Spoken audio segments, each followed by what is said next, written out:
السلام علیکم ورحمۃ اللہ وبرکاتہ۔ انشاءاللہ اس ویڈیو میں عرش کا خزانہ سیکھیں گے۔ شروع کرتے ہیں۔ لا حول ولا قوت الا باللہ۔ ترجمہ: نہیں ہے نیکی کرنے کی قوت اور نہ گناہوں سے بچنے کی طاقت مگر اللہ کی توفیق کے ساتھ۔ حضرت ابو ہریرہ رضی اللہ تعالی عنہ فرماتے ہیں، مجھے نبی کریم صلی اللہ علیہ وسلم نے فرمایا کہ تو یہ لا حول ولا قوت الا باللہ بہت پڑھا کرے۔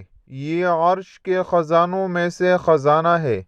اس کے پڑھنے سے 99 غم دور ہوتے ہیں، کم سے کم فقر و فاقہ ہے۔ اس ویڈیو میں اتنا ہی۔ اللہ حافظ۔